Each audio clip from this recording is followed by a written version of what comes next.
From Hyphen magazine, I'm Christian Ting, your senior TV and film editor, here at an exciting new event.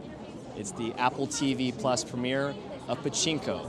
Based on the international best-selling book by Min-jin Lee, it tells the story of a Korean family across 4 generations on their journey between Japan, Korea, and America.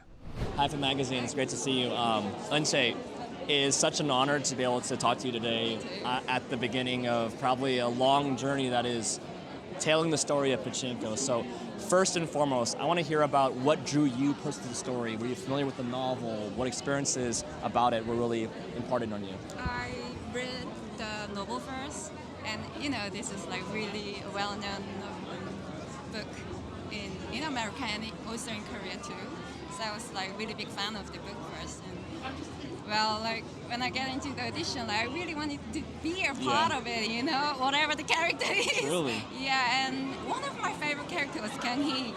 And yeah, I got into it, so it's kind of a magical moment. Pachinko, it has been etched in so many people's memory as a haunting, empowering, completely engrossing novel that's resonated for a lot of our readership is Asian American. And I want to ask you, what about the elements of the story do you think will connect, not just beyond Asian American, but people who are interested about culture and about what had happened in a historical POV?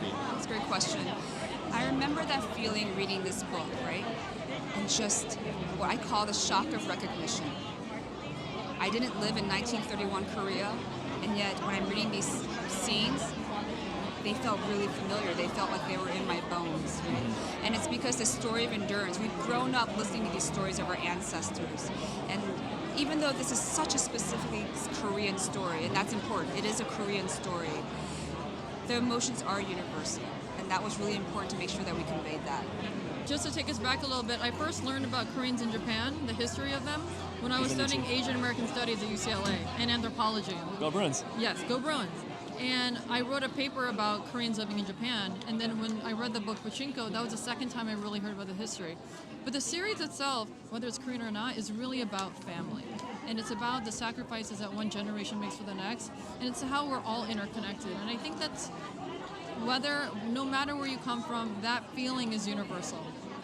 This is a story about a family, family's journey, I think, within the historical background.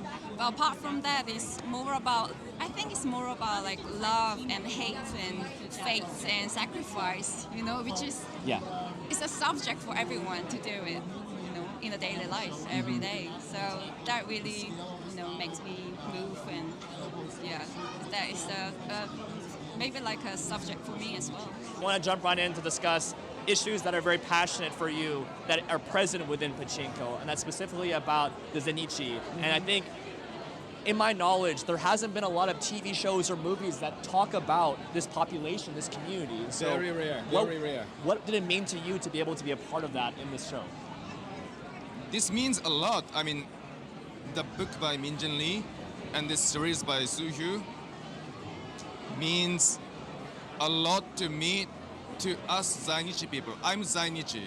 I'm a real-life Zainichi person. Among these actors who is playing Zainichi characters, I'm the only one real-life Zainichi actor. So I understand so much. It means everything to me. I always feel like this is my story, my family's story. So I'm so happy I'm being here right now. It's the life turns interesting ways. Well, once again, we feel like you've done an incredible job, bringing life to your character and into the bloodline, the storyline. For our audience is primarily Asian American, and we're always looking for stories that really capture and really authentically project our culture and our experience. For Zainichi people out there who maybe have never gotten a chance to see their story told, what do you hope they will take from watching Pachinko in its entirety? Zainichi people? Yeah, who are today? Today? Yeah. Entire people? Yeah. Oh, wow. Do you think they'll be proud? Of course, yes. Yeah, I think and then all these people maybe didn't know about Zainichi, but now because of this series, because of the book and because of this series, now the people in the world, all over the world, will know Zainichi. So I'm so proud. I'm so happy. What is sort of like you hope to create as like your legacy, developing your production company and the ideas and the themes that you want to explore, especially within like Asian American identity, which I know is important for you? Yes, still in our industry, there's so few Korean American producers, and Truly. one of the things I've focused on in my career, I was a talent agent for 17 years before this, actually 14 years, but at the agency, and I've dedicated my life's work really is about taking something that feels foreign and making it feel familiar. And growing up Korean American, or Asian American, or just different, you know what it feels like to be an outsider. And I want to take those feelings and make them feel universal. Something happened within the development and in the production of this show that somehow connected with the culture of our time, where issues around race and about minority religions and about family values, about the role of women, has been a transformative issue from this past couple of years. Do you feel like you captured lightning in a bottle? And first and foremost, how does one even begin to adapt a Pachinko type novel for TV? You're terrified at first, exactly. I think that's the right, and I think that terror is, I don't run from that terror. I think you should be afraid when it's the safe things that you want to run away from because they're not the challenges. So when you have a book like this that does span so much material, I think I had to focus on what were the moments, what were the ideas of it that spoke to me, that I knew Soo Hugh, could tell this story, right? If you give this book to 10 other writers, they would have done 10 other shows, and I love that idea. We should try that. But the intergenerational conversation, that was what was really important to me.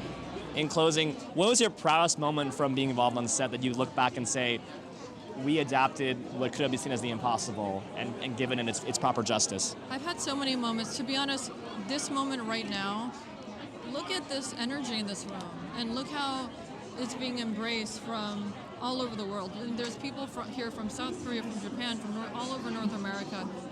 Every moment has been special, but just to even be at our own premiere is incredible. That's such a hard question. I would say, I shot half this show in Korea, my homeland. If you had told me when I started my career that I was going to shoot something in my homeland, I would be like, what are you talking about? And I think to be able to bring this show there was a pretty amazing experience. Look at this. You should be so proud. Thank and you. Thank you so much. I Thank appreciate you. your time. Have a great night.